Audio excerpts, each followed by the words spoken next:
Okay, so this is a review on our 2020 Corolla, 100,000 kilometer review. We are a little bit over 100,000. We've owned it since November of 2020, so we've put enough miles on this thing that I kind of feel like I have a pretty good grasp on the type of vehicle it is. And as always, you have your relatively decent Toyota Corolla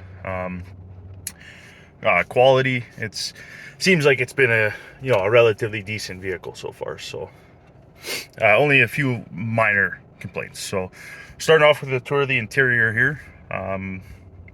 One thing I will say is that the seats extremely comfortable for NLE, so a base model car, and as well as it comes with a lot of other really good features. We got our your heated seats down here. Yeah, and I know I need gas, so but just for the sake of the video here, I wanted to get out and do it because the weather's nice, and then I guess we're gonna have a storm rolling in this afternoon. So yeah, 100,000 K or 106,000 K in just shy of 2 years of ownership. We live about an hour and 10-minute drive from the nearest big city in our area, so obviously we do a lot of highway miles. As you can tell by our windshield here is pretty messed up and needs to be replaced. So as far as that goes, we'll start off. So your touchscreen here, very nice. It's got a lot of decent features, good customization. You can change the colors. I think there's red, green, white, blue. You have the option to add the map, but we never ended up opting for that from the factory. We just find that it's easier to use your phone, and especially because this car is equipped with Android Auto as well as Apple CarPlay, both of which are awesome because you can pull up the maps or your music and stuff right up on there. If you opt not to use it, which my girlfriend actually doesn't, she doesn't like it, but she can play her Bluetooth music, hook up your phone, pretty standard features for a vehicle in 2020. Yeah, so as far as phone charging goes, there's your USB port down there, and they also have auxiliary jack as well. I don't particularly like the placement of that USB slot. I find that especially passengers, they'll tend to maybe hit it a little bit, or it's hard to find, particularly when it's dark. Which, speaking of which, another annoying part is you have your auto lights, which is great, or your lights on, and you can dim your dash and your gauge cluster. You can dim your touchscreen, your climate controls. But the one thing I do find extremely annoying is that at nighttime, this does not dim. So when you have it in drive, it's a pretty bright blue light to have kind of directly shining in your peripheral vision there while you're trying to drive there on the road at night. So that is one thing I would definitely change. Yeah, it's not too bad. The LE models don't come with the dual climate control, which is another thing that's had we done it over again, I would have probably opted for.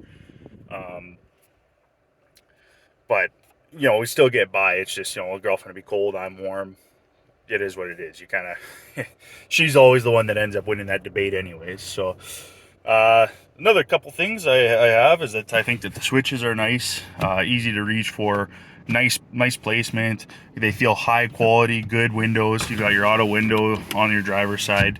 That's the only one on the LE model that comes with auto. So yeah, but still, like I said, heated seats.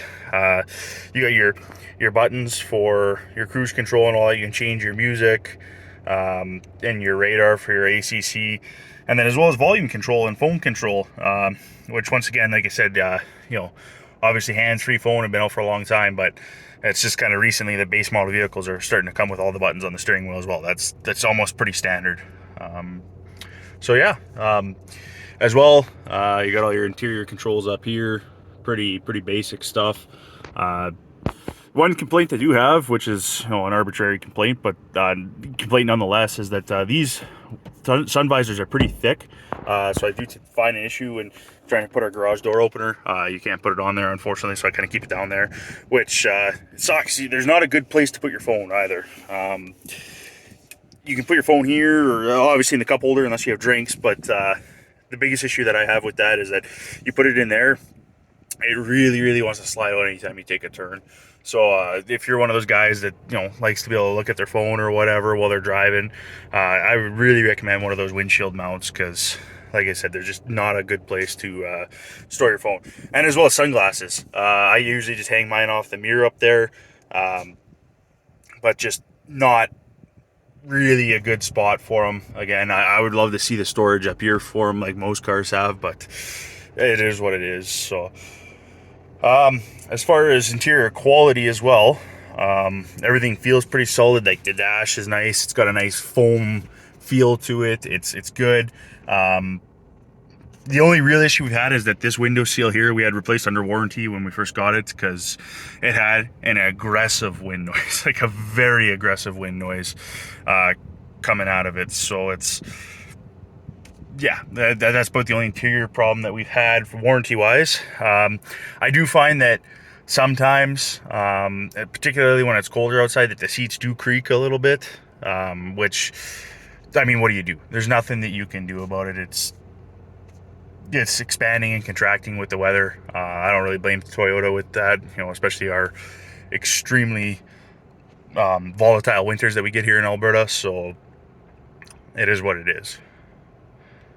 So we'll move here to the back seat, which but the only issue I have with the back seat is that nice area that we're at here too, kind of just in behind town here.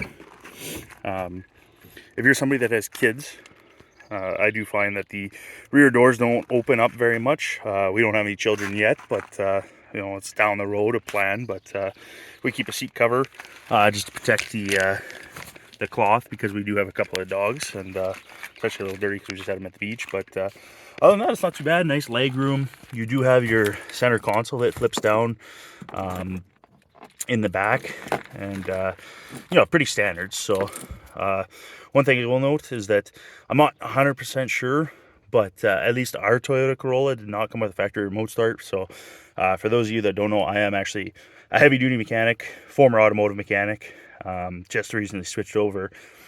So I ended up wiring in my own remote start after we had bought it. So take that for what you will. You should figure that into your cost of ownership. So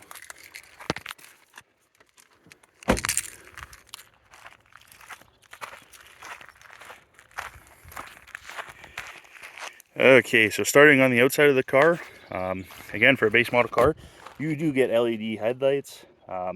They are super bright, as you can imagine, just like any other new vehicle. Great. No complaints on them. The only thing I do wish is that I wish that Toyota would give you the option for fog lights on base model cars, especially, like I said, living out of town and the amount of highway driving that we do, especially get heavy snow, heavy rain. It would be nice to have those fog lights. So yeah, up at the front of the car here, you do have adaptive cruise control, which again, and crash mitigation on a base model car. You really can't go wrong with that. A few things I don't like about it are the radar. Even on the furthest gap setting, it seems to pick up cars, and it excessively slows down on the cars in front of you. It's really, really hard on brakes. It's really hard on you if you're not expecting it in the vehicle. You know, I just wish it was a little bit more gentle braking, you know, if the radar had picked up vehicles a little bit quicker. And, you know, that's not to say that I'm waiting until the last second to brake. It's just that I find that it's very, very aggressive, I guess is what I'll say, on the braking front. And then on the acceleration, similar. This is a little 1.8 liter. It gets good fuel economy, but it's gutless. But when something pulls out of your radar, and you know you're going 20 or 30 kilometers an hour below whatever you set your cruise control to, it really likes to accelerate hard, which again, you know, with the price of fuel, not great. You know, it's hard on the engine. I don't like the way it accelerates. I wish it was a little bit softer acceleration. So and then the other thing, you cannot turn it off and just do regular cruise control. I wish there was a feature, but yeah, you can't do that. Except in the wintertime, sometimes you'll get your snow and ice build up on there and it'll shut off on your own, which in that case you shouldn't be using cruise control anyways, obviously. So we did go with the 3M protection on the front. I don't know how well you can see that. I didn't like the way Toyota did it, because you'll see here on the hood it ends about there, but on the fender it's a little bit further back for whatever reason. But as far as I'm concerned, I think that is an absolute must on this car, because probably my biggest complaint, and I get that, like I said, we do a lot of highway driving, but my biggest complaint are the amount of rock chips and how soft this paint is on this car. Like, you can see rock chips there. They're all throughout the hood. We got them on your A-pillars here. And it's a little dirty right now, so you can't really see, but take my word for it, it's got a lot of really bad swirls, and I've never taken this through a touch car wash in its life. I've always ever taken it to touchless. It's got I don't know how well you can see that either, but it's got dents in it from rocks and all that, like dents all over. There's one here, there's another one in the hood. Very, very, very soft paint. There's chips on the back of the trunk, right there, and it's just, yeah, I'm not a fan whatsoever. This was from a light tree branch going along it all the way down. And again, I've had vehicles in the past, and you can tell me that, oh, black paint's hard to maintain anyways, and I get it, but I've owned black vehicles in the past. This is by far the worst one with the softest paint. I'm gonna have to go get that buffed out. Yeah, like I said, I thought I was very disappointed with, Toyota, a brand that I trust for quality.